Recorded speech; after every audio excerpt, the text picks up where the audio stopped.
अभी हम पढ़ेंगे चैप्टर नंबर 4 ग्लोबलाइजेशन।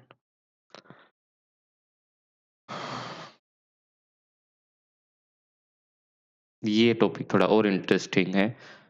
देखने में ऐसा लगा ग्लोबलाइजेशन वैश्वीकरण कोई भारी भरकम वर्ड होगा, शब्द होगा।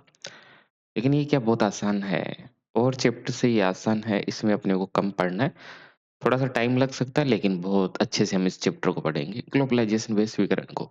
देखो आप सबसे पहले तो इसको देखो, ये अपना ग्लोब है। पूरा अपना जो विश्व है यही है सब, ओके?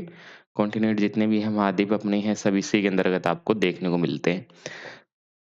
तो ग्लोबलाइज़ेशन को समझने से पहले अपन इसको समझेंगे थोड़ा। Globalisation and the Indian economy, भारतीय अर्थव्यवस्था कैसी है और ग्लोबलाइज़ेशन उसका इम्पैक्ट इंडियन जो इकोनॉमी है, भारतीय अर्थव्यवस्था उसके ऊपर क्या-क्या पड़ता है, ये भी हम देखेंगे। आपको इसमें भारत देखने को मिल रहा है? हाँ सर जी, कुछ-कुछ देखने को तो मिल ही रहा होगा या कहीं गायब हो गया होगा। ओके, ये क्या है? ये एक कॉन्टिनेंट है, इधर भी कुछ है, इधर भी कुछ है, ये भी है और इधर भी कुछ है। ये खूब सारे हैं। ये जब एक-दूसरे के साथ में जुड़ जाते हैं, सर ऐसे थोड़ी होता है यहाँ से भाग कर यहाँ थोड़ी आएँगे, ऐसे कैसे जुड़ जाएँगे? ये जुड़ेंगे एक-दूसरे से, फिज़िकली नहीं जुड़ेंगे लेकिन जुड़ेंगे ये एक-दूसरे से। और ये जो जुड़ने की प्रोसेस है उसी को अपन क्या कहते हैं ग्लोबलाइजेशन वैश्वीकरण कहते हैं। जब विश्व के सभी देश एक दूसरे के साथ में जुड़ जाते हैं। जुड़ेंगे कैसे इसको आप देखो आप। यहाँ पर लोग है कि नहीं? ये लोग है, जनता है, लोग है खूब सारे। ये क्या हो गए लोग। आराम से पढ़ेंगे, समझते जाइए आप। अब यहाँ भी लोग हैं, यहाँ वाले लोग यहाँ आ जाएँगे, यहाँ वाले लोग इधर आएँगे, इधर वाले लोग इधर आएँगे, इधर वाले लोग इधर आएँगे, इधर वाले इधर आएँगे। एक-दूसरे के साथ में जुड़ रहे हैं कि नहीं जुड़ रहे? जो लोग हैं, वो सभी देशों में जा रहे हैं, सभी महाद्वीप के अंतर्गत जा रहे हैं, सब एक-दूसरे के साथ में जुड़ रहे हैं। जुड़ने को अपन क्या कहते हैं? वैश्वीकरण। विश्व का एकीकरण, पूरा विश्व एक साथ जुड़ जाएगा। ग्लोब का क्या हो रहा है? लाइज़ेशन, पूरा ग्लोब एक साथ जुड़ रहा है। जुड़ने में किसकी भूमिका है? ये लोग भी इनको जोड़ने का काम कर रहे हैं। और क्या जोड़ेंगे? प्रोडक्ट एंड सर्विस, वस्तु और सेवा, उत्पादन या वस्तु और सेवा। जैसे यहाँ पर कोई वस्तु बन रही है, तो इस वस्तु को यहाँ भी जा सकती है। इधर भारत की तरफ कोई वस्तु बनेगी, वो इधर भी जाएगी, इधर जो बनेगी, वो इधर भी जाएगी। एक देश में यदि किसी वस्तु का उत्पादन होता है, प्रोडक्शन हो रहा है किसी भी गुड का, तो वो दूसरे देशों में जा सकता है। इससे भी क्या हो रहा है, सभी देश एक-दूसरे के साथ में जुड़ रहे हैं। अमेरिका में वस्तुएँ बन रही है, वो अपन यहाँ प्रयोग में ले रहे हैं। यहाँ वाला जो प्रोडक्शन हो रहा है या सर्विस हो रहा है कोई भी सेवा है, उसका प्रयोग अमेरिका वाले भी कर रहे हैं। ये क्या है? अमेरिकन टेक्नोलॉजी है, अमेरिका की तकनीक है ये। हम इसका यहाँ बैठे-बैठे प्रयोग कर रहे हैं। और अमेरिका भी अपनी कहीं न कहीं जो सर्विस होती है, सेवा होती है, उसका प्रयोग ही कर रहा है। तो वस्तु का प्रयोग सभी देश कर रहे हैं, चाहे किसी भी देश में वस्तु का उत्पादन हो, अमेरिका में हो, चाहे भारत में हो, रूस हो, फ्रांस है, जर्मन है, कहीं भी वस्तु का उत्पादन हो रहा है, उसका प्रयोग सभी देश कर रहे हैं। सभी देश कर रहे हैं मतलब जुड़ रहे हैं। चलो और जुड़ने का काम देखते हैं अपन। ये है संस्कृति, कल्चर। संस्कृति हम देख लेते हैं कि एक जो कल्चर होती है, वो सभी देशों को एक साथ कैसे जोड़ती है। तो यहाँ पर आप कल्चर है जैसे अमेरिका की कोई कल्चर है। अमेरिका की कोई कल्चर है। जीन्स, जीन्स क्या है? अमेरिका की कल्चर है। बर्गर और क्या हो सकता है अमेरिका का?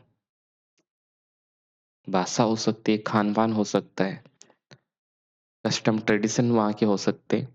वो तो नहीं अपनाएँगे फिर भी। तो यहाँ की जो कल्चर है, संस्कृति है, उसको सभी देश अपनाना शुरू कर देते हैं। और भारत के अंदर का जो जीन्स के ऊपर पहना जाता है कुर्ता, उसको भी आप देखोगे आज के समय में दूसरे देशों में पहना हुआ मिल सकता है इंसान आपको। भारतीय आज कुर्ते के नीचे जीन्स पहनते हैं। सभी देश एक-दूसरे के साथ में जुड़ रहे हैं। भारत का जो योगा है, वो भी क्या पूरे देश में उसका प्रसार हो रहा है, उसके माध्यम से भी लोग जुड़ रहे हैं। इंग्लिश अंग्रेजी भाषा है, उसके माध्यम से भी सभी देश एक-दूसरे के साथ में जुड़ रहे हैं। जुड़ेंगे कैसे? जुड़ने की जो प्रोसेस है, सभी देश एक-दूसरे के साथ में जुड़ रहे हैं, उसी को अपन क्या कहते हैं? वैश्वीकरण कहते हैं। देखो कितनी आसान बात है।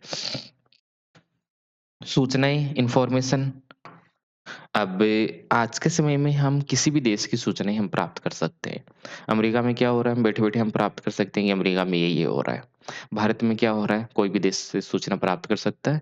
यहाँ तक कि हम भी दूसरे राज्यों में क्या हो रहा है, अदर स्टेट में जो भी होता है, जो भी एक्टिविटी होती है, उसको अपन समझ सकते हैं, उसको अपन अपन जान सकते हैं, इन्फॉर्मेशन उनकी आ जाती है अपने को। तो इन्फॉर्मेशन सभी देशों की एक-दूसरे के पास में आ जाती है। इसमें भी क्या है, सभी देश एक साथ जुड़ रहे हैं। हाँ, जुड़ तो रहे हैं और कैसे जुड़ेंगे? एक है कैपिटल, कैपिटल पूँजी। पूँजी के रूप में सभी देश एक-दूसरे के साथ में जुड़ेंगे।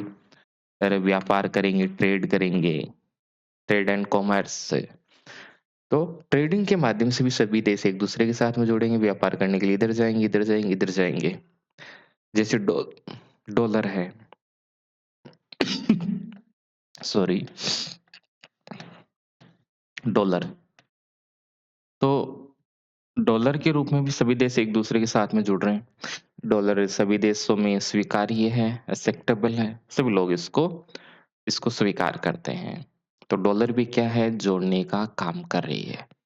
तो कैपिटल हो गया आपका, टेक्नोलॉजी है, प्रोडक्ट एंड सर्विसेज है, कल्चर है, इन्फॉर्मेशन है। इनके माध्यम से सभी देश एक-दूसरे के साथ में जुड़ रहे हैं।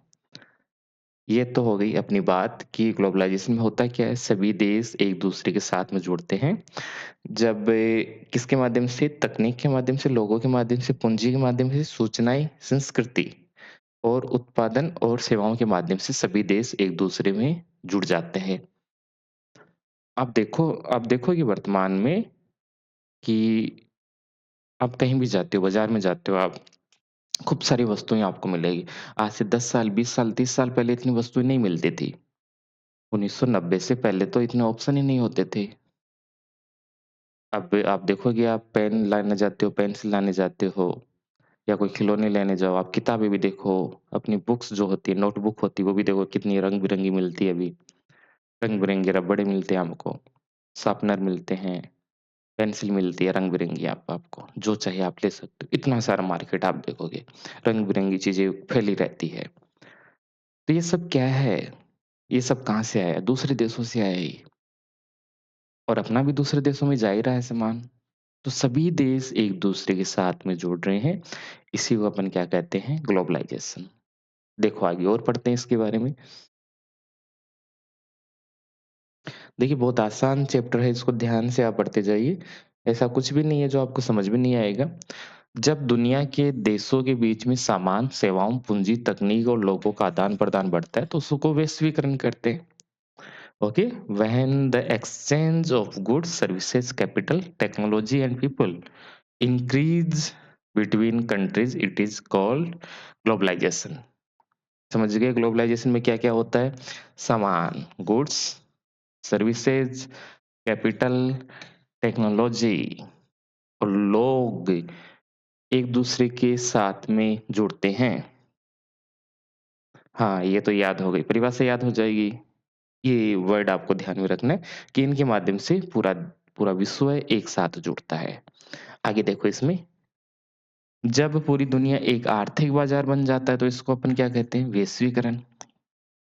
ये भी अच्छी परिभाषा है, इसको भी आप याद कर सकते हो, वो नहीं हो रही तो और अच्छी है ना? आसान सी है, ऊपर वाला मुझे ठीक लगती है। तो आगे देखो एक परिभाषा और दे रखी है जो आपको याद करना चाहो तो कर सकते हो, कोई भी याद करो कोई दिक्कत नहीं है। वह प्रक्रिया जिसमें देशों की अर्थव्यवस्थाएँ आपस में जुड़कर वस्तुओं, सेवाओं, निवेश और तकनीक का आदान-प्रदान करती है, इसे वैश्वीकरण कहते हैं। किसका आदान-प्रदान करता है? Goods, services, investment, technology, capital भी आप लिख सकते हो, कल्चर भी आप लिख सकते हो। इसके माध्यम से सभी देश एक-दूसरे के साथ में जुड़ते हैं। कर लोगे इतना? हाँ सर, कर लेंगे। वैश्वीकरण वैश्वीकरण में सबसे महत्वपूर्ण बात जो आपको ध्यान में रखनी है, वो क्या है? इंटीग्रेशन हो रहा है इसमें। क्या हो रहा है? एकीकरण हो रहा है। पूरा विश्व एक साथ सॉरी, पूरा विश्व एक साथ जुड़ रहा है।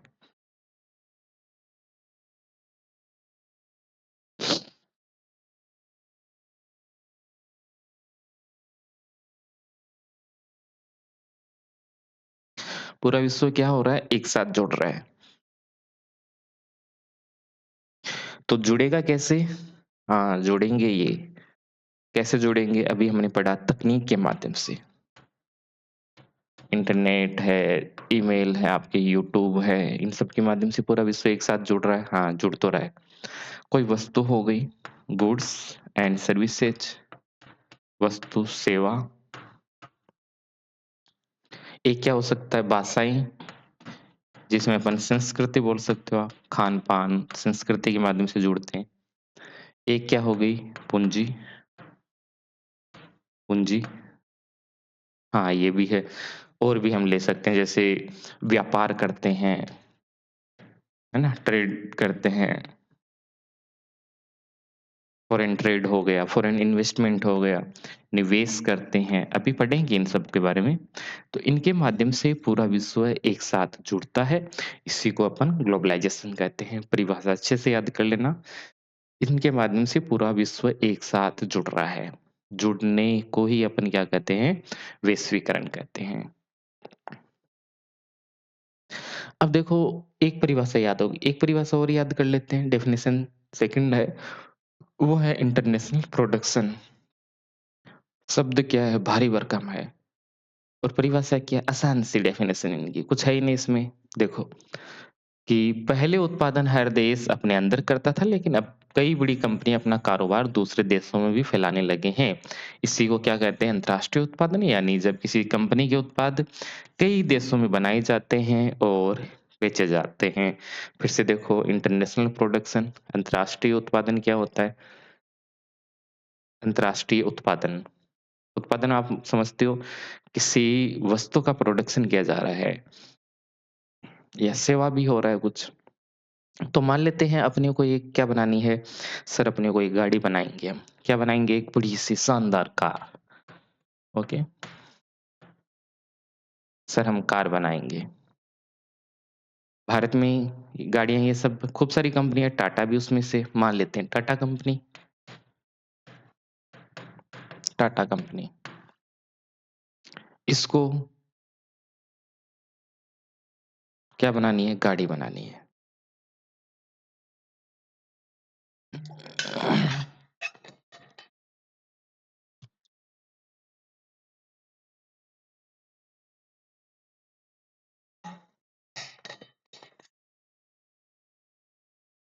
तो जब ये गाड़ी बनाएँगे अपनी, तो यहाँ पर गाड़ी में जो-जो चाहिए इसको, वो ऐसा नहीं है कि इसके पास ही है, ऐसा नहीं है। टाटा कंपनी जब कोई गाड़ी बनाती है, तो सब सामान अपने पास नहीं रखती है, होता भी नहीं, किसी भी कंपनी के पास नहीं है। वो हर देश से कुछ ना कुछ मँगाएगी।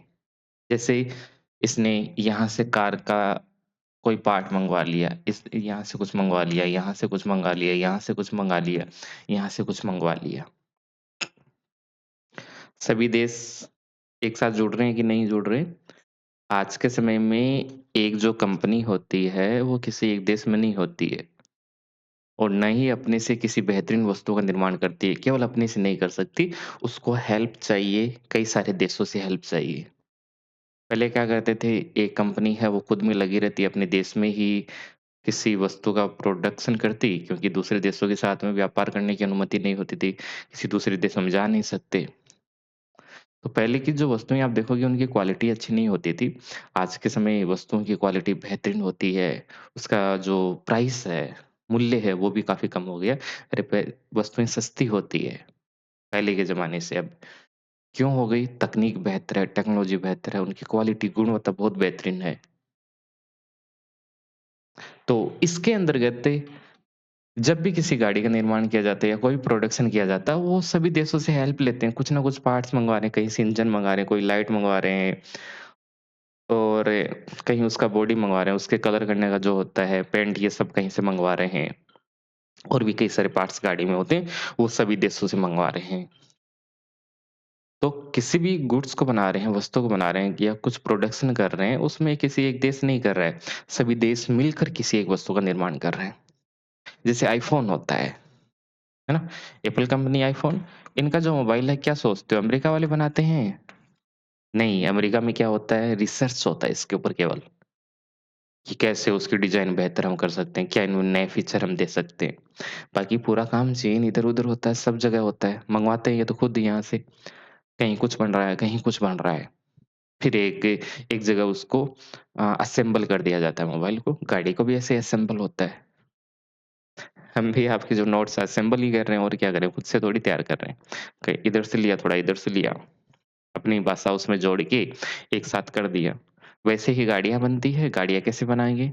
इधर-उधर से कुछ लिया, कुछ छोटे-छोटे पार्ट लिया, फिर खुद से उसको एक जगह लेकर आ गए, एक गाड़ी बना लिया, असेंबल कर दिया उसको। हम भी ये खूब सारे बिखरे रहते हैं किताबों के अंतर्गत, कुछ एक दूसरी किताबों का हेल्प ले लेते हैं, उसको एक जगह लेके आते हैं, थोड़ी अपनी लैंग्वेज में चेंज करते हैं, फिर आपको प्रोवाइड करवाते हैं। पूरी दुनिया ऐसे ही चल रही है। तो सभी देश एक दूसरे के साथ में कनेक्ट है।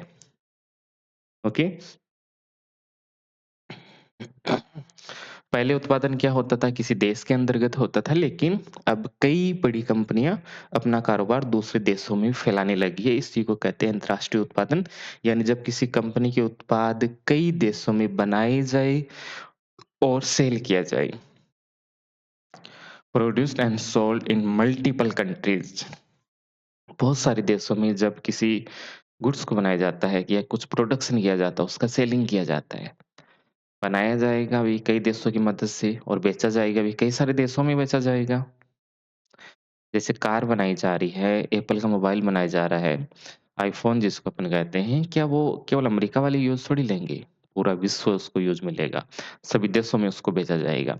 इसी को अपन क्या कहते हैं, अंतर्राष्ट्रीय उत्पादन। डेफ़िनिशन पूछी जाती है आपसे 1-2 नंबर में, एग्ज़ाम्पल आपसे पूछा जाता है। तो ये होता है इंटरनेशनल प्रोडक्शन। वस्तुएँ बन रही है पूरे देश में, सभी देशों की सहायता से वस्तुओं को बनाया जा रहा है और उसको बेचा भी सभी देशों में जा रहा है। इसी को अपने कहते हैं अंतर्राष्ट्रीय उत्पादन। कितनी आसान परिभाषा, कुछ है क्या? नहीं है, बहुत आसान है। तो जो इंटरनेशनल प्रोडक्शन और सेलिंग करता है, ऐसी कंपनी को अपन क्या कहते हैं? बहुराष्ट्रीय कंपनियाँ। अरे मल्टीनेशनल कंपनीज़, एमएनसीज़ जिनको कहते हैं, इनको अपन क्या कहते हैं? मल्टीनेशनल कंपनीज़, एमएनसीज़, बहुराष्ट्रीय कंपनियाँ। मल्टीनेशनल कंपनीज़, मल्टी यानी बहुत सारी, नेशनल यानी कई सारे देशों के अंतर्गत जो कंपनियाँ काम करती है। टाटा कंपनी है आपकी, इन्फोसिस है भारत की, आईफ़ोन हो गई, एप्पल की कंपनी है, माइक्रोसॉफ्ट है, गूगल है, कोका कोला है, पेप्सी है। कोई भी खूब सारे नाम आपके पास में होंगे, जो बड़ी-बड़ी ब्रांड आप सुनते हो ना, वो सब क्या है बहुराष्ट्रीय कंपनियाँ, मल्टीनेशनल कंपनीज़ है, एमएनसीज़ है वो। यानी ऐसी कंपनियाँ जो प्रोडक्शन भी खूब सारे देशों में कर रही है और सेलिंग भी उसको खूब सारे देशों में करती है। ऐसी कंपनियों को अपन क्या कहते हैं? बहुराष्ट्रीय कंपनियाँ। ऊपर वाला पड़ा वही तो ये है फिर से। तो ऐसी कंपनियाँ जो एक से अधिक देशों में उत्पादन और व्यापार करती है, क्या करती है? Production and trade. प्रोडक्शन और ट्रेड क्या करती है? एक से अधिक देशों में, यानी कई सारे देशों में जब एक कंपनी व्यापार करती है, वस्तुओं का उत्पादन करती है, ट्रेड करती है और प्रोडक्शन करती है, उसको अपन क्या कहते हैं? बहुराष्ट्रीय कंपनियाँ। इसके 2 उदाहरण याद कर लो, 3-4 कर लो। कोका कोला है, नोकिया, टोयोटा, नेस्ले, माइक्रोसॉफ्ट और भारत की एक कंपनी इन्फोसिस। इन्फोसिस भारत की कंपनी है, जो कि आईटी के क्षेत्र में इन्फॉर्मेशन टेक्नोलॉजी। तो ये क्या हो गया? बहुराष्ट्रीय कंपनियाँ।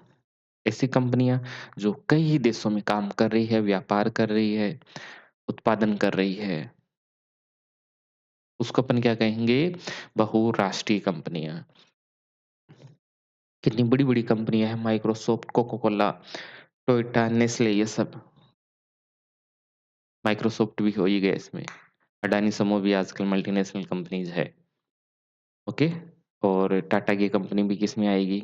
मल्टीनेशनल कंपनीज़ में आएगी। तो बहुत सारे देशों में ये उत्पादन कर रहे हैं और व्यापार कर रहे हैं। ऊपर वाला सेम ये भी है मैं काम कैसे करते इसके बारे में अपने को डिटेल से पढ़ना है इस एमएनसीज़ के बारे में। एमएनसीज़ बोलूँ तो आप समझ जाना बहुराष्ट्रीय कंपनियों की बात हो रही है। तो या जिसको अपन मल्टीनेशनल कंपनीज़ कहते हैं उसकी बात हो रही है। ये काम कैसे करती है आखिर? अरे काम कैसे क्या करेगी इसमें अभी तो मैंने बताया कि कई सारे देशों में ये एक साथ काम कर रही है। कहीं से कुछ लेती है, कहीं से कुछ लेती है, कहीं कुछ बना रही है, कहीं कुछ बना रही है। जैसे एप्पल की कंपनी है, वो प्रोडक्शन कहीं पर कर रही है, मैन्युफैक्चर उसको बना कहीं पर रही है, उसको एक जगह और कहीं लेकर आ रहे हैं वो, उसको जोड़ने का काम दूसरी जगह हो रहा है। तो ये कंपनी अपने देश में क्या रखती है अपना हेड ऑफिस, हेडक्वार्टर कहाँ रहता है इनका मुख्यालय, जहाँ से वो काम करते हैं वो काम होता है अपने मूल देश में और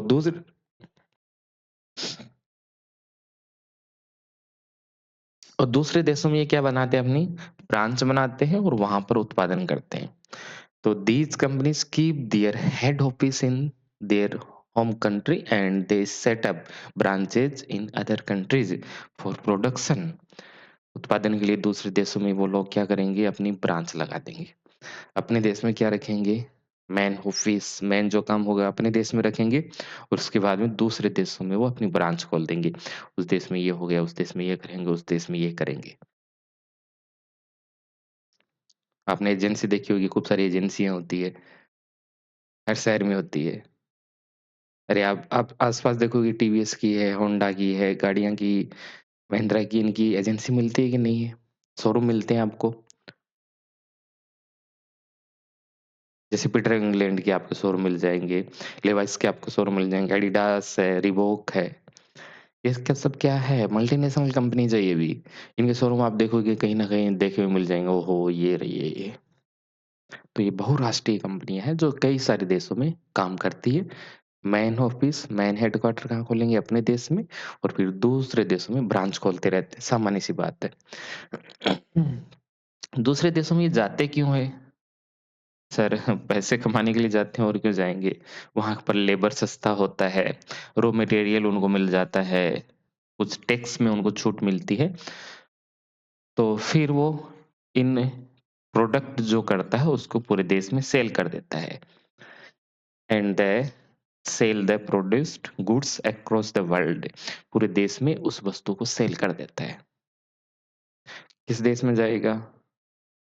किसी देश में पहले हेडक्वार्टर रखेगा, फिर दूसरी जगह ब्रांच खोलेगा। ब्रांच कहाँ पर खोलेगा?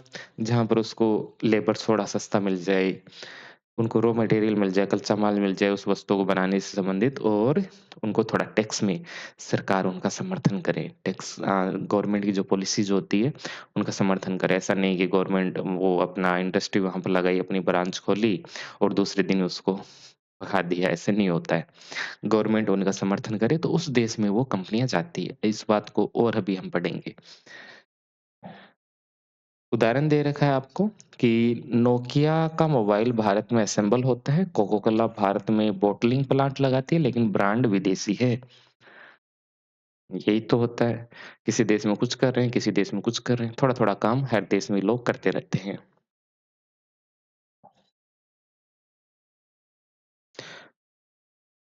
अब है कि ये आखिर ऐसा करते क्यों हैं? रीज़न क्या है इंटरनेशनल प्रोडक्शन का? एमएनसीज़ क्या करती है, बहुराष्ट्रीय कंपनी क्या कर रही है, इंटरनेशनल प्रोडक्शन कर रही है, अंतर्राष्ट्रीय उत्पादन कर रही है, पूरे विश्व में उत्पादन कर रही है और उसको सेलिंग कर रही है। क्यों करती है आखिर ऐसा?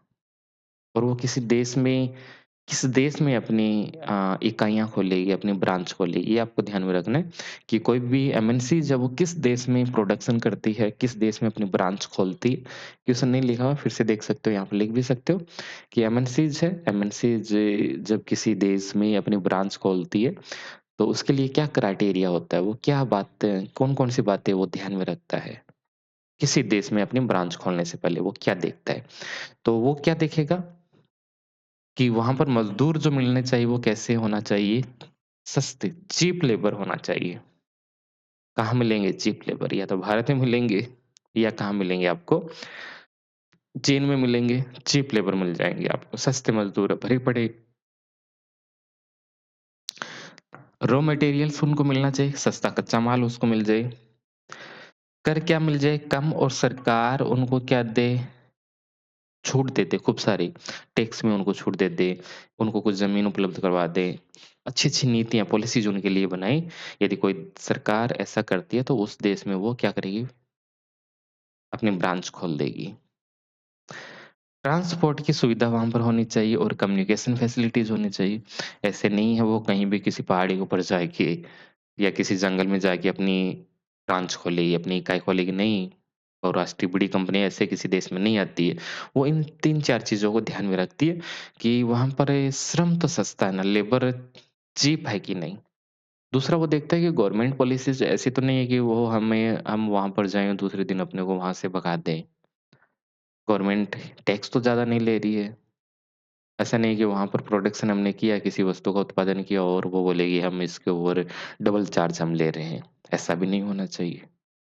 वहाँ पर एक ट्रांसपोर्ट परिवहन के साधन विकसित होने चाहिए, सड़कें होनी चाहिए, रेलवेज़ होनी चाहिए वहाँ पर। या और भी अच्छा है कि वहाँ पर जो सी है, समुद्र है वो पास में हो, पोर्ट्स, बंदरगाह एकदम नज़दीक हो, तो वहाँ पर कंपनी अपनी ब्रांच लगाएगी। समझ गए इतनी बात? आगे देखो। अब अगला है कि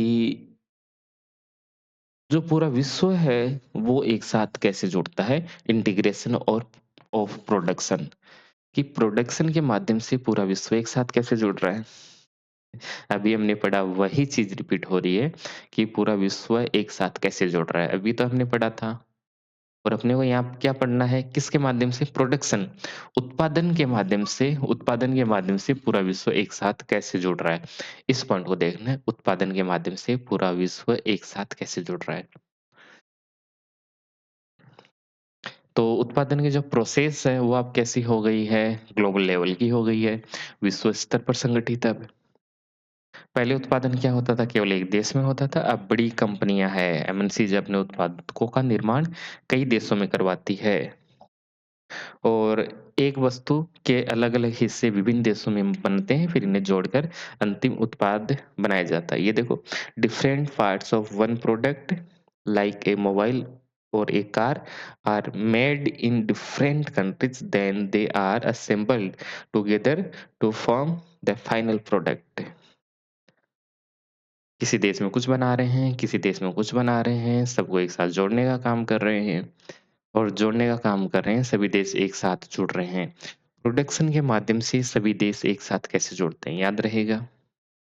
उत्पादन के माध्यम से, अंतर्राष्ट्रीय उत्पादन के माध्यम से सभी देश एक साथ कैसे जुड़ रहे हैं? सभी देशों में उस वस्तु का कोई ना कोई पार्ट बनाया जाता है। प्रोडक्शन के कुछ-कुछ पार्ट्स सभी देशों में बनाए जाते हैं। सभी देश एक-दूसरे के साथ में जुड़ जाते हैं। किसी देश में वो अपनी ब्रांच कब लगाएगा? मज़दूर उनको लेबर सस्ता मिल जाए, सरकार पॉलिसीज़ अच्छा हो, कच्चा माल रॉ मटेरियल मिल जाए उनको और इसके अलावा ट्रांसपोर्ट है, अच्छी सुविधाएँ ट्रांसपोर्ट की होनी चाहिए, कम्युनिकेशन संचार सुविधाएँ यदि किसी देश में मिलती है, तो वहाँ पर ये कंपनी बड़ी-बड़ी जो कंपनी इतनी पावरफुल होती है कंपनियाँ, कई कंपनी इतनी बड़ी है कि उनके पास पैसा कितना है, कई सारे देशों से ज़्यादा पैसा उनके पास में है। माइक्रोसॉफ्ट पावरफुल कंपनी है, कई सारे देशों के पास जितना पैसा नहीं उससे ज़्यादा तो इनके पास में अकेले। तो प्रोडक्शन के माध्यम से सभी देश एक साथ जुड़ रहे हैं। समझ गए कैसे जुड़ेंगे? ये क्वेश्चन आता है आपका, यही क्वेश्चन आएगा इंटीग्रेशन ऑफ प्रोडक्शन कैसे? कि विश्व भर के उत्पादन का जुड़ाव होता है, कैसे होता है? या प्रोडक्शन के माध्यम से सभी देश एक-दूसरे के साथ कनेक्टेड होते हैं, जुड़ जाते हैं, कैसे जुड़ते हैं? ये आपको बता देना है कि इससे ऐसे-ऐसे ये जुड़ जाते हैं।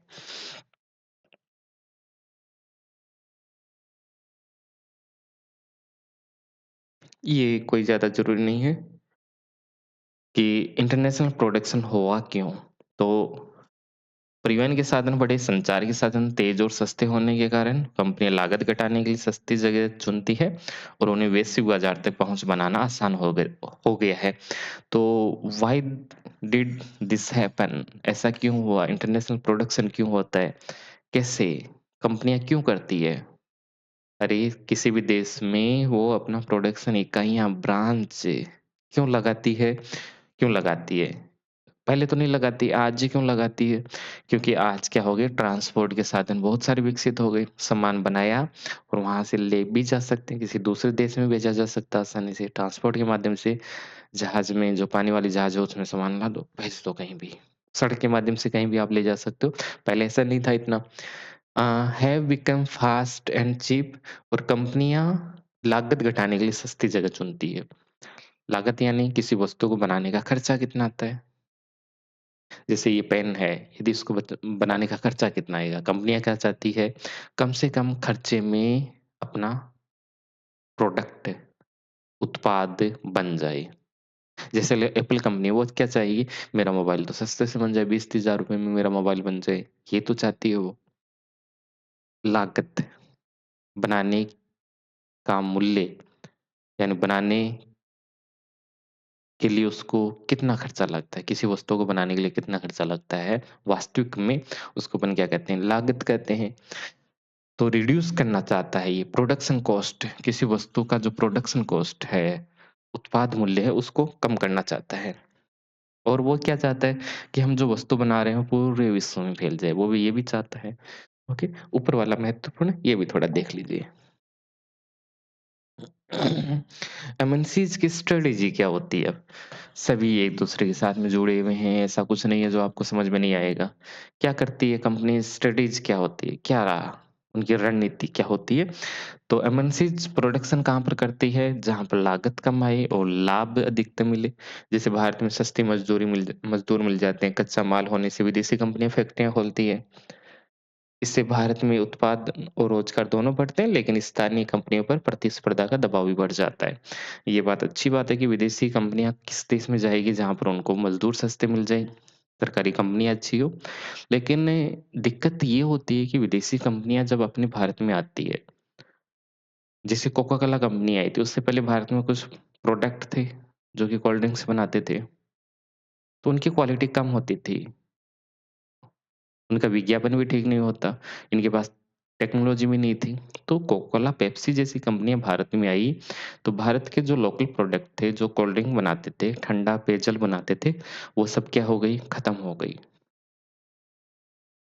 भारतीय कंपनियाँ उनके साथ कॉम्पिटिशन नहीं कर पाएगी, प्रतिस्पर्धा नहीं कर पाएगी। क्यों नहीं कर पाएगी? क्योंकि हमारे पास में अच्छी टेक्नोलॉजी नहीं है। हमारे पास में इतने पैसे नहीं हैं कि ये जो बड़ी-बड़ी कंपनियाँ हैं, डायनासोर जो खा जाती है सभी कंपनियों, छोटी-छोटी कंपनियों को, ये डायनासोर ही है, जो छोटी कंपनियों को खा जाती है। एमएनसीज़ बड़ी-बड़ी कंपनियाँ होती है। तो किसी देश में ये जाती है तो उस देश को क्या नुकसान होता है? पहला तो नुकसान तो ये होता है कि वहाँ की जो कंपनियाँ हैं, छोटी कंपनियाँ हैं, वहाँ के जो छोटे-छोटे उद्योग हैं वो खत्म हो जाते हैं। दूसरा फ़ायदा क्या है? फ़ायदा तो है ही, रोज़गार बढ़ेगा, खूब सारा पैसा आएगा, लोगों को रोज़गार मिलेगा, लोगों का जीवन, लाइफ़स्टाइल सुधरेगा। तो ये थोड़ा देख लीजिए। आगे हम देखेंगे इसको फिर से कि विश्व भर के उत्पादन को जोड़ने का तरीका क्या है? How MNCs link production globally. तो ग्लोबल प्रोडक्शन चेन, अभी जो पढ़ा ना वही फिर से आ रहा है। एमएनसीज़ अलग-अलग देशों के उद्योगों को जोड़ देती है। उदाहरण चीन, मेक्सिको और भारत में बने हिस्से मिलकर एक ही कंपनी का अंतिम उत्पाद बनाते हैं। तो विश्व भर के उत्पादन को जोड़ने का तरीका क्या है? अभी अपन ने देखा था ना वो अ, इंटरनेशनल प्रोडक्शन, सभी देश, कोई बड़ी कंपनियाँ हैं अपने प्रोडक्शन को कई सारे देशों के अंतर्गत बना रही है। टाटा कंपनी हमने देखा एक कार बनाई जा रही है, उसके जो पार्ट्स हैं वो कई सारे देशों से लाया जा रहा है। वही बात यहाँ पर लिखी हुई है कि जो अंतिम उत्पाद होता है, फाइनल जो प्रोडक्ट होता है, फाइनल प्रोडक्ट क्या हो गया? कार हो गई। फाइनल प्रोडक्ट क्या होता है? जिसको हम यूज़ में लेते हैं। ये जो वर्ड है ये क्या फाइनल प्रोडक्ट है, अंतिम वस्तु है जिसको हम यूज़ में लेते हैं। यानी जो उपभोक्ता होता है, उपभोक्ता मतलब हम जो किसी गुड सर्विस को क्या करता है कंज़्यूम करता है, उपभोग करता है, उसको अपन क्या कहते हैं उपभोक्ता। तो ये क्या है अंतिम वस्तु है जिसका हम यूज़ में ले रहे हैं, काम में ले रहे हैं। जैसे ये कोई स्क्रीन नहीं रहती या ये पट्टी रहती कुछ या इसके अंदर का कोई पार्ट आता, वो हमारे यूज़ में नहीं आता। इन सबको एक साथ मिला के दिया गया है, तो हमारे काम आ रहा है। ये क्या हो गई अंतिम वस्तु हो गई।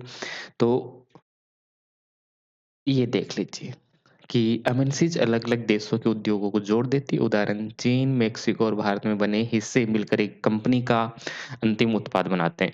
यानी कोई कंपनी कुछ बना रही है, तो वो किसी भी देश से सामान बना सकती है, चीन में, मेक्सिको और प भारत में। वो बनाती है कुछ और उसके बाद में एक मोबाइल तैयार हो जाता है। मोबाइल के कुछ पार्ट चीन में बनाए जा रहे हैं, कुछ मेक्सिको में और कुछ भारत में। इन सब की सहायता से वो एक मोबाइल बना रहे हैं। मोबाइल क्या हो गया यहाँ पर? फाइनल प्रोडक्ट हो गया। तो सभी देश एक साथ जुड़ रहे हैं, ग्लोबल प्रोडक्शन चेन सभी देश क्या हो रहे हैं, एक साथ जुड़ रहे हैं। अभी तक अपन ने कुछ नहीं पढ़ा है, क्या पढ़ा है? ग्लोबलाइज़ेशन की परिभाषा, अंतर्राष्ट्रीय उत्पादन और एक एमएनसीज़ की परिभाषा हमने डेफिनेशन देखा है। और वही चीज़ें रिपीट हो रही है, बार-बार, बार-बार वही है पूरे चैप्टर में। तो इनको अलग-अलग क्यों लिखा? क्योंकि क्वेश्चन अलग-अलग आते हैं इसलिए आपको अलग-अलग लिख दिया, बातें घुमा-फिरा के एक जैसी लिखनी है आपको, ज़्यादा परेशान नहीं होना है। तो सरकार क्या करेगी? Role of government in attracting foreign investment अभी हम देखेंगे भी फॉरेन इन्वेस्टमेंट क्या होता है। तो सरकार की इसमें क्या भूमिका होती है कि विदेशी कंपनियां भारत में आए, उसके लिए सरकार क्या करेगी? मैंने आपको पहले बोला था कि गवर्नमेंट जो पॉलिसीज बनाती है, सरकार की जो नीतियाँ होती है, यदि अच्छी है तो बड़ी कंपनियां, बहुराष्ट्रीय कंपनियां, एमएनसीज आएगी अपने देश में। यदि सरकार की नीति अच्छी नहीं है, तो वो अपने देश में नहीं आएगी। तो सरकारें होती है विदेशी निवेश को आकर्षित करने के लिए नीतियाँ बनाती है, जैसे उनको कुछ भूमि दे दिया, उनको कुछ भवन खरीदने की सुविधा उनको दे दिया, सस्ता श्रम उनको उपलब्ध करवा दिया, खुले बाज़ार में व्यापार करने की उनको अनुमति दे दी कि आप हमारे भारत में आइए, आपको क्या मिलेगा? आपको हम कुछ लैंड हम दे देंगे, ओके? कुछ बिल्डिंग हम आपको प्रोवाइड करवाएँगे, हम आपसे टैक्स कम ले लेंगे, कर कम, है ना? टैक्स को रिड्यूस हम कर देंगे, टैक्स काफ़ी हम कम लेंगे, ये भी हो सकता है। और सरकार क्या बोलेगी? ये लिखा हुआ ना कंसेशन टैक्स में हम छूट दे देंगे। हम आपको चीप लेबर हम उपलब्ध करवाएँगे, सस्ता श्रम हम आपको उपलब्ध करवाएँगे। आपको इंफ्रास्ट्रक्चर आधारभूत ढाँचा हम उपलब्ध करवाएँगे, सड़कें अच्छी उपलब्ध करवाएँगे। आप बस आ जाइए, हम आपका ध्यान रखेंगे, बस आने का काम कीजिए, खाली हाथ मत आइए, पैसा लेके आइए। पैसा लेके आओ, यहाँ आओ, सब काम हम करेंगे। और हम क्या करेंगे, आप जो बना रहे हो ना वस्तु, आप पूरे भारत में बेचिए, आपसे कोई टैक्स हम नहीं लेंगे, बस आप आ जाइए। तो सरकार ये काम करती है कि कोई विदेशी कंपनी भारत में पैसा लगाए। विदेशी निवेश अभी हम पढ़ेंगे भी कि विदेशी जो कंपनियाँ आ रही है, वो भारत में पैसा लगाएँ। दूसरे देश की कंपनियाँ जब किसी देश में निवेश करती है, पैसा लगाती है, इन्वेस्टमेंट वाले इन्वेस्टमेंट पैसा लगाती है। कुछ वस्तु का उत्पादन कर रही है या बाज़ार में पैसा लगा रही है, तो सरकार उनको क्या-क्या सुविधाएँ देती है? या जो फ़ॉरेन कंपनीज़ है या आपकी एमएनसीज़ है, वो अपने देश में आए, उसके लिए सरकार क्या-क्या कर सकती है? या आप खुद सरकार हो, आपको क्या करना चाहिए कि विदेशी कंपनियाँ भारत में आए? तो यदि हम पार्ट ऑफ गवर्नमेंट रहते हैं, सरकार का हिस्सा रहते हैं, तो हम ये काम कर सकते हैं जिससे विदेशी कंपनियाँ भारत में आए। अब है कि हमें ये तो पता चल गया है कि विदेशी कंपनियाँ आएगी यहाँ पर और सरकार भी उनको बोल रही है आ जाओ, क्योंकि जिसके पास पैसा होगा उनको बुलाया जाएगा और ये उनको कह रहे हैं कि हमारे पास में आ जाइए, हम आपको खूब सारी फैसिलिटीज़ देंगे, सुविधाएँ हम देंगे। हमने पढ़ ली कौन-कौन सी सुविधाएँ दी जाती है। लेकिन अब हमें देखना है कि यहाँ की जो लोकल कंपनीज़ है, स्थानीय कंपनियाँ हैं, उनका और ये बड़ी कंपनियाँ हैं, उनका रिलेशन कैसा होगा? संबंध उनके बीच में कैसा होगा? एमएनसीज़ इन्वेस्टमेंट इन लोकल कंपनीज़ जो बड़ी-बड़ी कंपनियाँ हैं, बहुराष्ट्रीय कंपनियाँ हैं, जिनका व्यापार कई सारे देशों में होता है, वो जो लोकल कंपनीज़ होती है, उसमें इन्वेस्टमेंट पैसा खर्चा कैसे करेगी वो? पैसा कहाँ लगाएगी वो? बड़ी कंपनियाँ जब भारत में आती है, उदाहरण भारत का ले लेते, तो वो यहाँ पर क्या-क्या करेगी? क्या कर सकती है? पहला काम करेगी वो कि सेटिंग अप न्यू यूनिट्स कि वो अपनी एक नई इकाई स्थापित कर दें। मतलब अपनी नई ब्रांच ही खोल दे पूरी। जैसे कोका कोला कंपनी भारत में आ रही है, सरकार ने उनको बोला आइए, आइए हमारे पास में हम सब सुविधाएँ आपको देंगे। कंपनी यहाँ पर आई और उन्होंने अपनी एक नई ब्रांच खोली, नई यूनिट खोल ली और वहाँ पर कोका कोला बनाया जा रहा है और कोल्ड ड्रिंक बनाई जा रही है और बेचा जा रहा है आराम से। तो ऐसे भी इन्वेस्टमेंट कर सकती है, इन्वेस्ट कर सकती है किसी देश में। दूसरा तरीका क्या होता है, ये जो लोकल कंपनीज़ होती है, उनको खरीद सकती है। जैसे उस समय भारत में कोका कोला जब कंपनी आई थी, खूब सारी छोटी-छोटी कंपनियाँ थी, उनको खरीद ही लिया और उनके साथ पार्टनरशिप कर सकती है कि आप हमारे साथ में आइए, मिलकर हम काम करेंगे। 10% आपका है, 90% हमारा, सब कुछ हम काम करेंगे, आप बस देखते रहो। तो उनके साथ क्या कर सकते हैं, पार्टनरशिप कर सकते हैं। 2 तरीके देख लिए, या तो कुछ नया बनाएँगे वो, नई ब्रांच बना देंगे या जो छोटी-छोटी कंपनी है उसको बाइंग करेंगे और या क्या करेंगे उनके साथ पार्टनरशिप उनके साथ में करेंगे। ओके, पार्टनरशिप उनके साथ में कर सकते हैं, उनको खरीद सकते हैं। 2 तरीके से विदेशी कंपनियाँ या एमएनसीज़ जो होती है वो पैसा लगाएगी। पैसा लगाने के कितने तरीके हैं? निवेश, निवेश मतलब पैसा लगाना। और पैसा कहाँ लगाएगी कंपनियाँ? आप बोलोगे कि मल्टीनेशनल कंपनीज़ क्यों आती है? क्या? पैसे चाहिए। ये दुनिया किससे चलती है? पैसे से चलती है। पैसे के बिना कुछ है? नहीं, कुछ नहीं है। तो ऐसा ये काम होता है। अब ये है कि ये जो दूसरा तरीका है, ये थोड़ा उनको पसंद आता है। बड़ी कंपनियाँ हैं, उनको कौन-सा तरीका पसंद आएगा? दूसरा वाला। क्यों आएगा? ज़्यादा मेहनत नहीं करनी है, कस्टमर पहले से रहेंगे। जो छोटी-छोटी कंपनियाँ भारत की है, उनके पास कस्टमर होते हैं, तो सभी को खरीद लेंगे या उनके साथ पार्टनरशिप कर लेंगे वो। तो कस्टमर उनको मिल गए। आसान है, काम करना आसान है और जो छोटी-छोटी कंपनियाँ होती हैं, वो कस्टमर के साथ में जुड़ी रहती है। उनको नॉलेज होता है, उनको ज्ञान होता है कि यहाँ पर किस वस्तु को बेचा जा सकता है, कैसे बेचना है। क्योंकि अमेरिका में बेचने का जो तरीका होगा वो भारत में नहीं होगा। यहाँ की जो संस्कृति को ध्यान में रखेंगे लोग कैसे इसको अपना सकते हैं।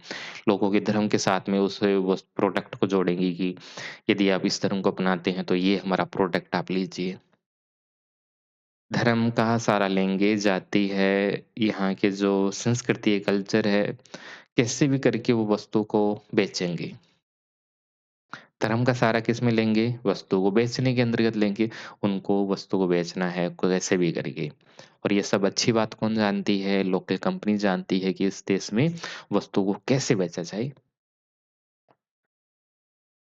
तो ये तरीका आसान होता है क्योंकि इससे अनुभव और बाज़ार दोनों मिलते हैं। उदाहरण पेप्सी और कोका कोला भारत की छोटी कंपनियों को खरीद कर अपना ब्रांड बेचती है।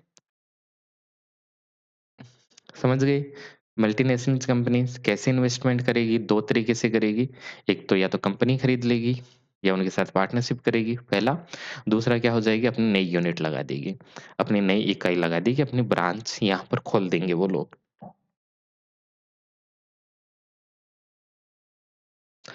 तो रिलेशन कैसा होता है इनके बीच में?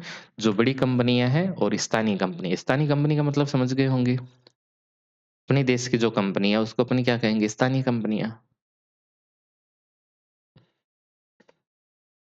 और एमएनसीज़ यानी दूसरे देशों से अपने देश में जो कंपनी आ रही है, इनके बीच में रिलेशन देखो आप। तो बड़ी जो एमएनसीज़ होती है, वो छोटे उद्योगों को अपने साथ में जोड़ती है। Small industries with themself. जो स्थानीय कंपनियाँ होती है, अपने साथ जोड़ती है। ये कंपनियाँ उनको कच्चा माल देती है, रॉ मटेरियल, मशीन देती है और तकनीक उपलब्ध कराती है। और छोटे-छोटे जो इंडस्ट्री हैं, इनके ऑर्डर पर प्रोडक्शन करते हैं। उदाहरण के लिए भारतीय जो महिलाएँ हैं, गाँव में बैठे-बैठे बड़ी कंपनियों के लिए जूते, गेंद या कपड़े के हिस्से बनाती रहती है। और जैसे एडिडास को कोई शूज़ बनाना है, तो वो क्या करेगी? किसी को ऑर्डर दे देगी कि हमें शूज़ चाहिए, 100 शूज़ आप बना के दे दीजिए। तो वो अपने घर में शूज़ बनाते रहते हैं।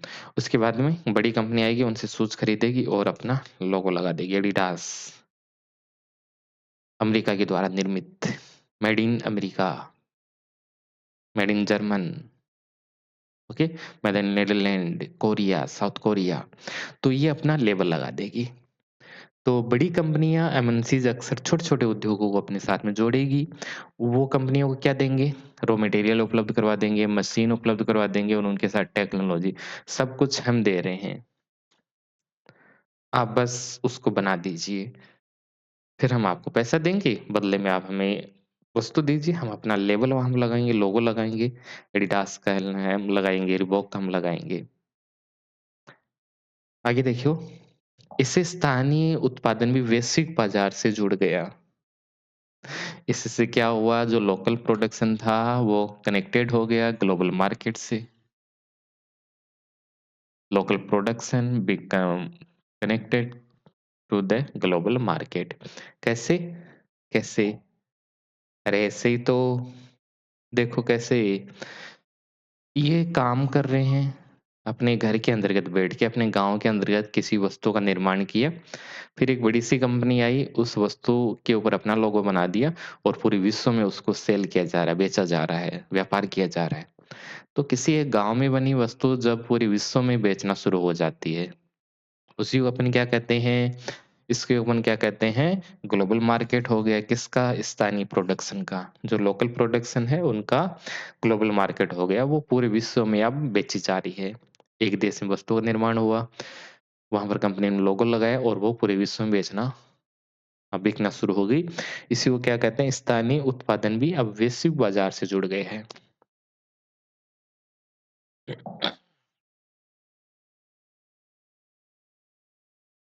आगे देखते हैं इसमें कुछ बातें और। इससे नुकसान और फ़ायदा क्या होता है? जब इंटरनेशनल प्रोडक्शन हो रहा है, इन सब से हमें लाभ और हानि क्या हो रही है? विदेशी कंपनियाँ भारत में आ रही है, लोकल कंपनीज़ के साथ में वो जुड़ रही है। इससे फ़ायदा क्या-क्या हो रहा है? फ़ायदा इनको अच्छे से देख लेना, बार-बार रिपीट हम करेंगे इनको। पहले तो वो अपने साथ में टेक्नोलॉजी ला रहे हैं, तकनीक ला रहे हैं, बेहतर मशीनें ला रहे हैं, उत्पादन बेहतर वो करेंगे, क्वालिटी बनाएँगे वस्तु का। दूसरी बात, यहाँ पर रोज़गार बढ़ जाएँगे, सीधी-सी बात है। और तीसरा, यहाँ पर वस्तु की जो गुणवत्ता है, क्वालिटी है, वो बढ़ जाएगी और जो प्रोडक्शन है, उसमें भी इम्प्रूवमेंट हो जाएगा, कुछ सुधार हो जाएगा। ग्लोबलाइज़ेशन में ये तो पूरा विश्व एक साथ जुड़ रहा है, यहाँ पर हम पढ़ रहे हैं प्रोडक्शन के माध्यम से कैसे जुड़ रहा है। स्थानीय कंपनियों को वो खरीद रहे हैं और जब विदेशी कंपनियाँ एमएनसीज़ यहाँ पर आ रही है, तो फ़ायदा कैसे होता है? फ़ायदा तो ये होता है कि अब वस्तुएँ जो बनेगी, गुड्स बनेगी, सर्विसेज़ बनेंगी, उनकी क्या हो जाएगी, क्वालिटी बढ़ जाएगी खूब सारी, अच्छी बेहतर वस्तु अब मिलेगी हमें। दूसरा, वो यहाँ पर पैसा लगाएँगे, तो लोगों को रोज़गार भी तो मिलेगा, है ना? क्या मिलेगा उनको? रोज़गार मिलेगा। और तीसरा है, वस्तु की गुणवत्ता बढ़ जाएगी और अपने साथ में क्या लेके आएँगे? तकनीक लेके आएँगे। 2 प्रॉफ़िट हो गए, प्रॉफ़िट नहीं बेनिफिट्स हो गए, 2 हमें लाभ हो गए। अब हानि देखो, हानि तो इसको आपको अच्छे से याद करना है कि प्रेशर ऑन लोकल इंडस्ट्री, हमारी जो लोकल कंपनी है, स्थानीय कंपनियाँ हैं, घरेलू कंपनियाँ हैं, उनको कॉम्पिटिशन करना पड़ेगा उनके साथ में, खत्म हो जाएगी। बड़ी कंपनियाँ तकनीक ला रही है, पैसा उनके पास है, खूब सारा पैसा है, तकनीक वो लेके आ रहे हैं, टेक्नोलॉजी कैपिटल खूब सारा उनके पास में और भारतीय वालों के पास कुछ है ही नहीं, तो उनके साथ में वो प्रतिस्पर्धा नहीं कर पाएगी, कॉम्पिटिशन उनके साथ में नहीं कर पाएगी, बिक जाएगी, खत्म हो जाएगी स्थानीय कंपनियाँ। और क्या हो जाएगा? विदेशी कंपनियों का अब नियंत्रण बढ़ जाएगा और वो पैसा भी कहाँ ले जाएँगे? अपने देश में ले जाएँगे, जो प्रॉफ़िट कमाया है इस देश के अंतर्गत वो यहाँ से वहाँ ले जाएँगे। अपने देश में प्रॉफ़िट को क्यों रखेंगे वो? प्रॉफ़िट को भी यहाँ से वहाँ ले जाएँगे। तो ये सब चीज़ें आपको ध्यान में रखनी बहुत आसान-सी बात है कि कोई भी कंपनी यहाँ पर आ रही है, उससे हमें लाभ क्या हो रहा है? वो टेक्नोलॉज़ी लेके आ रहे हैं, सीधी-सी बात है लेके आएँगे और टेक्नोलॉज़ी गुण ला रहे हैं, तो हमारा जो वस्तु बनता है वो बेहतरीन बनेगी, गुणवत्ता अच्छी वस्तु बनेगी अब। सुधार हो जाएगा गुणवत्ता के अंतर्गत। तो 2 बातें आपको ध्यान में रखनी, गुणवत्ता बढ़ जाएगी और तकनीक है और तीसरा क्या हो जाएगा, वहाँ पर आ रही है, वस्तु बना रहे हैं, तो लोगों को क्या मिलेगा? रोज़गार। हानि क्या है? यहाँ की जो कंपनी है, वो खत्म हो जाएगी। पैसा यहाँ कमाएँगे, यहाँ से ले जाएँगे, दूसरे अपने देश में ले जाएँगे वो। 2 बड़ी बातें आपको ध्यान में रखनी है और उनका कंट्रोल भी बढ़ जाएगा। तो एक पॉइंट अभी तक हमने पढ़ा है और उसका नाम था इंटरनेशनल प्रोडक्शन। अपना जो चैप्टर है ग्लोबलाइजेशन, उसका एक पार्ट हमने पढ़ लिया है इंटरनेशनल प्रोडक्शन, उसी का भाग हमने पढ़ा एमएनसीज़। उसी में हमने देखा पूरा विश्व एक साथ कैसे जुड़ रहा है, इंटरनेशनल प्रोडक्शन क्या होता है, उसमें एमएनसीज़ कैसे आती है, अपनी लोकल कंपनीज़ को वो कैसे खरीदेगी, कैसा यहाँ पर पैसा लगाएगी, इससे किसको लाभ होता है, किसको हानि होती है। अब इंटरनेशनल प्रोडक्शन की जगह दूसरा वर्ड हम काम में लेंगे, वो क्या हो जाएगा, फॉरेन ट्रेड, विदेशी व्यापार। तो विदेशी व्यापार के माध्यम से पूरा विश्व एक साथ कैसे जुड़ेगा? पहले हमने क्या पढ़ा? इंटरनेशनल प्रोडक्शन के माध्यम से पूरा विश्व कैसे जुड़ेगा? हाँ, हाँ, वस्तु पूरे विश्व में बन रही है, एक एक वस्तु उस देश में बन रही है, एक उस देश में, एक उस देश में बन रही है, सभी देश एक साथ जुड़ गए। अब अपन पढ़ेंगे ट्रेड, व्यापार, सभी देशों के साथ में व्यापार होता है। हम अपनी वस्तुएँ अरे प्रोडक्शन किया तो ट्रेड भी तो आप करोगे, व्यापार भी तो करोगे, अपने घर में थोड़ी रखोगे वस्तुओं को। तो हमने कोई वस्तु बनाई, उसको हम ट्रेड करेंगे, सेल हम करेंगे, दूसरे देशों में उसको बेचेंगे। अमेरिका में हम बेचेंगे, जापान में हम बेचेंगे, दक्षिण कोरिया, चीन, France, Germany, Netherland, Nepal, Bhutan, Sri Lanka इनको भी हम वस्तु बेचेंगे। तो इनके साथ अब हमारा क्या हो जाएगा? कनेक्शन हो जाएगा। अब हम इनके साथ में जुड़ेंगे, किस रूप में जुड़ेंगे हम? फॉरेन ट्रेड के रूप में, विदेशी व्यापार के रूप में। जब एक देश दूसरे देशों के साथ वस्तुओं और सेवाओं का आदान-प्रदान करता है, तो उसको अपन क्या कहते हैं? विदेशी व्यापार। विदेशी व्यापार, जब एक देश दूसरे देशों के साथ में एक्सचेंज करता है, आदान-प्रदान करता है, क्या? वस्तु और सेवा, goods and services. So when one country exchange goods and services with other countries, it is called foreign trade. सभी देश एक दूसरे के साथ में जुड़ रहे हैं, किसके माध्यम से? गुड और सर्विस का क्या हो रहा है? एक्सचेंज हो रहा है, आदान-प्रदान हो रहा है। एक्सपोर्ट, इम्पोर्ट, इम्पोर्ट यानी खरीदना, एक्सपोर्ट यानी बेचना। कुछ वस्तुएँ हम खरीदेंगे, कुछ दूसरे देशों में जाएँगे।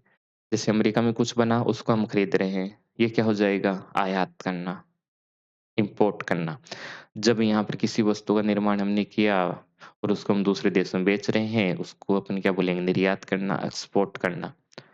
तो इम्पोर्ट और एक्सपोर्ट, आयात और निर्यात जब होता है 2 देशों के बीच में, उसी को बोलते हैं विदेशी व्यापार। समझ गए विदेशी व्यापार? यानी दूसरे देशों से हम कुछ खरीदेंगे, उनको कुछ बेचेंगे। लेन-देन, एक्सचेंज हो रहा है, इसी को अपन बोलते हैं विदेशी व्यापार। कितना आसान परिभाषा है। प्रोडक्शन, जब सभी देश में प्रोडक्शन हो रहा है, एक देश में उस वस्तु का एक भाग बन रहा है, फिर दूसरे में बन रहा है, तीसरे को बन रहा है, इसी को अपने कहते हैं इंटरनेशनल प्रोडक्शन, अंतर्राष्ट्रीय उत्पाद। व्यापार भी क्या है? एक देश में वस्तुओं को बेचा जा रहा है, फिर खरीदा भी जा रहा है, 2 देशों के बीच में कुछ गतिविधियाँ हो रही है, इसको क्या कहते हैं? विदेशी व्यापार। जब एक देश में बनी वस्तु को दूसरे देश में बना बेचा जाता है और उस देश में बनी वस्तु को जब हम खरीदते हैं, आदान-प्रदान होता है, इसी को अपन कहते हैं विदेशी व्यापार। आसान सी परिभाषा है। तो भारत अमेरिका से मशीनें मँगाता है और इम्पोर्ट करता है और अमेरिका को कपास व चाय बेचता है। उनके पास मशीनें हैं, तो मशीन बेचेगा। हमारे पास में कपास है, कॉटन और टी है, चाय है, तो हम क्या बेचेंगे? यही अपन बेचेंगे यूएसए को, United state of America, USA को हम यही बेचेंगे, जो हमारे पास में है वही तो हम उसको बेचेंगे। तो ये भी ध्यान में रखना है, विदेशी व्यापार डेफ़िनेशन आपको ध्यान में रखना है। ये हमारी तीसरी डेफ़िनेशन थी, पहली कौन-सी थी? ग्लोबलाइज़ेशन, वैश्वीकरण, दूसरी अंतर्राष्ट्रीय उत्पादन, इंटरनेशनल प्रोडक्शन और तीसरा है फॉरेन ट्रेड। अब क्या इसका role of foreign trade, role क्या है इसका? रोल तो बहुत अच्छा है, सभी देशों को एक साथ जोड़ता है। हाँ, ये बात तो है। इससे क्या होता है? आर्थिक संबंध बढ़ते हैं और क्या होता है? Interdependence among countries. इंटरडिपेंडेंस को ये सही वर्ड है, इसको बोलते हैं अंतःनिर्भरता। निर्भरता अलग शब्द होता है, ये अच्छा शब्द नहीं माना जाता। निर्भरता का मतलब हो गया कि हम उसके ऊपर निर्भर ही हो गए। यानी हम ही उसको कुछ दे रहे हैं, हमें उससे कुछ लेना-देना नहीं है। हम उसके ऊपर निर्भर हो गए, डिपेंडेंस हो गए। नहीं, ये वर्ड अच्छा है, इंटरडिपेंडेंस यानी अंतःनिर्भरता। हम उसके ऊपर निर्भर हो गए हैं। ओके? अंतःनिर्भरता। वो हमारे ऊपर निर्भर है, हम भी, यानी एक-दूसरे के ऊपर डिपेंडेंस है। एक-दूसरे की आवश्यकताओं की पूर्ति करते हैं। दूसरा तीसरा पहले व्यापार केवल स्थानीय या सीमित स्तर पर होता था, अब ये वैश्विक स्तर पर फैल गए, ये इसके रोल है। क्या-क्या रोल है? सभी देशों को एक साथ जोड़ेगा जोड़ेगा सभी देशों को एक साथ में। इससे क्या होगा बेहतर इकोनॉमिक रिलेशन बढ़ेंगे, आर्थिक संबंध और निर्भर हो जाएँगे एक-दूसरे के ऊपर, अंतः निर्भर हो जाएँगे, इंटरडिपेंडेंस हो जाएँगे। कुछ यहाँ, कुछ वहाँ। एक्सचेंज होगा, इम्पोर्ट और एक्सपोर्ट होगा। चलिए ये भी क्या है? कुछ नहीं है। अब है इंटीग्रेशन ऑफ मार्केट। पहले क्या पढ़ा था इंटीग्रेशन ऑफ प्रोडक्शन, अब हम पढ़ेंगे इंटीग्रेशन ऑफ मार्केट। चलिए इसको भी देख लेते हैं। जब विभिन्न देशों के बाजार एक दूसरे के साथ में जुड़ जाते हैं और एक देश के उत्पाद दूसरे देशों में बिकने लग जाते हैं, इसी को अपन क्या कहते हैं? बाजारों का एकीकरण। हमारी वस्तुएँ उस देश के मार्केट में बिक रही है, उस देश में बनी वस्तु हमारे देश की मार्केट में बिक रही है। नहीं समझे? ये पेन हमने भारत में बनाया, उसको हम अमेरिका के बाज़ार में बेच रहा है वो लोग खरीदे लोग खरीद रहे हैं। अमेरिका में बनी वस्तु हम खरीद रहे हैं। इसी को क्या कहते हैं? Integration market. एकीकरण मतलब सभी देशों का बाज़ार जुड़ गया है। सभी देश बाज़ार के रूप में एक-दूसरे के साथ में जुड़ गए हैं। इंटीग्रेशन ऑफ मार्केट सभी देश एक साथ जुड़ गए हैं। इसको याद कर लीजिए, ये भी डेफिनेशन है हमारा। याद करने वाला कुछ है ही नहीं। बाज़ारों का एकीकरण, integration of market.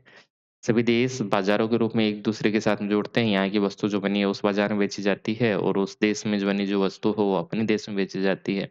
Integration of market यहाँ पर हो रहा है।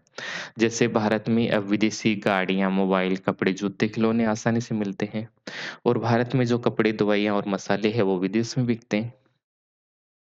आसान सी बात है। भारत में बनी वस्तु अमेरिका में बेची जा रही है, अमेरिका में बनी भारत में बेची जा रही है।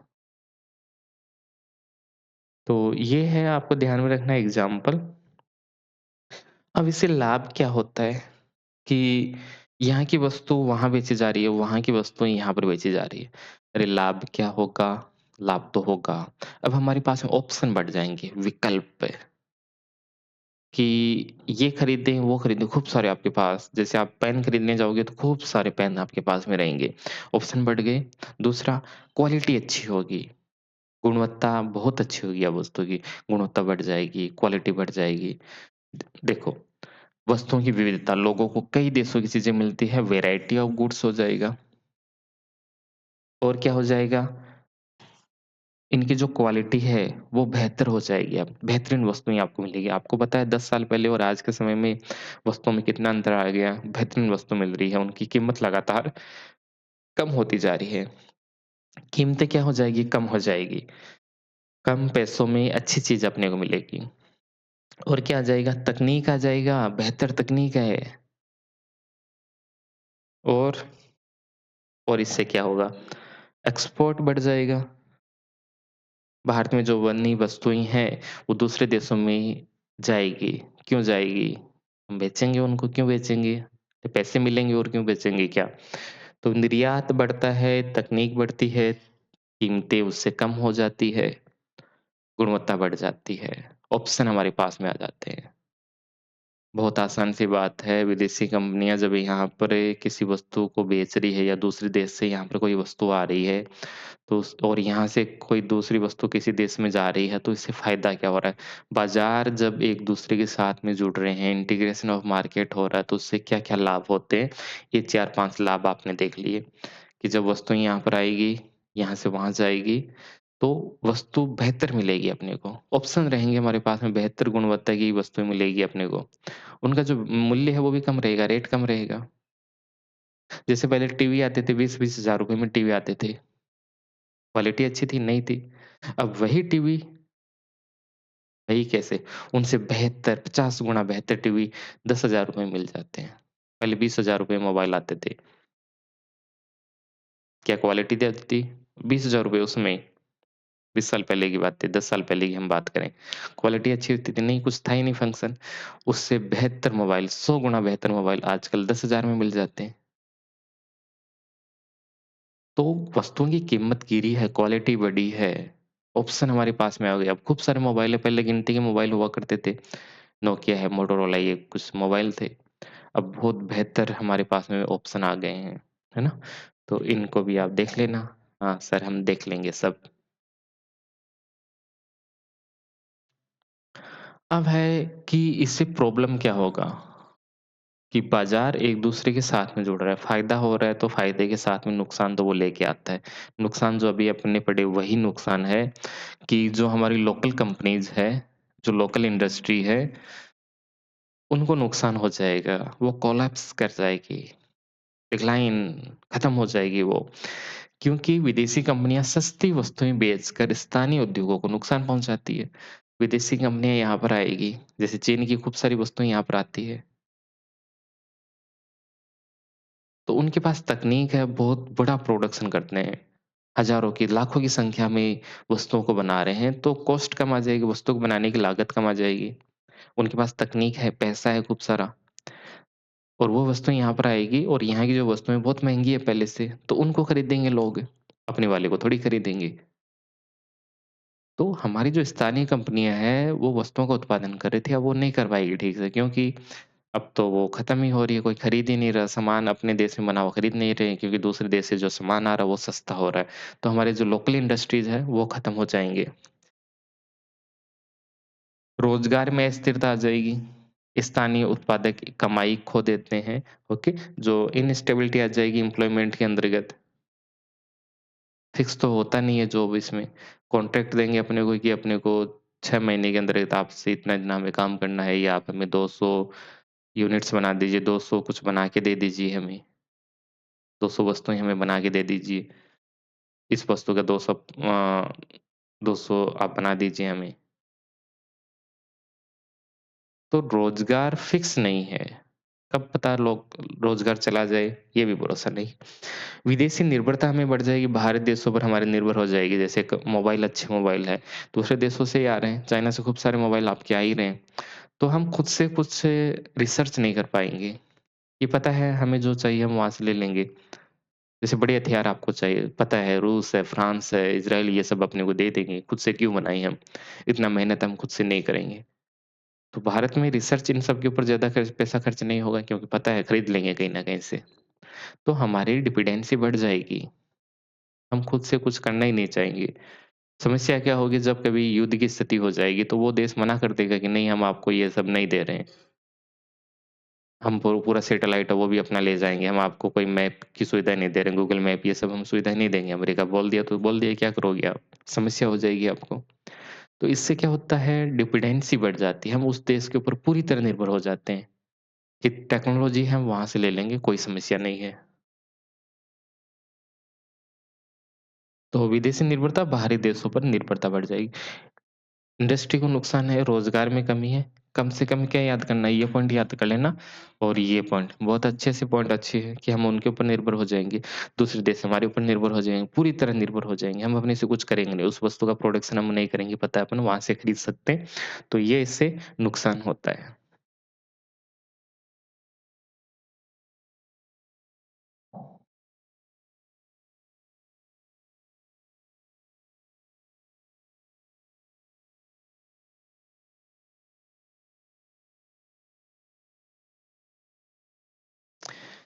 तो अभी के लिए इतना ही, बाकी जो चीज़ें हैं हम अगली क्लास में हम देखेंगे। शायद इसके अभी 2 क्लास और होगी। अभी घंटे भर की क्लास हो गई है, 1 घंटा 2 घंटे का शायद और होना चाहिए ये। और इससे पहले चैप्टर में एक आपका कोऑपरेटिव सोसाइटी का रह गया है, उसको हम लास्ट में देख लेंगे, जैसे ये चैप्टर खत्म होगा, सबसे लास्ट में उसको भी हम पढ़ लेंगे कि सहकारी समितियाँ क्या होती हैं, उनके प्रॉफिट क्या होते हैं, कैसे ये काम करती है, पढ़ लेंगे, वहाँ से भी अक्सर क्वेश्चन पूछ लिया जाता है। तो अभी के लिए इतना ही, मिलते हैं अगली क्लास के अंतर्गत।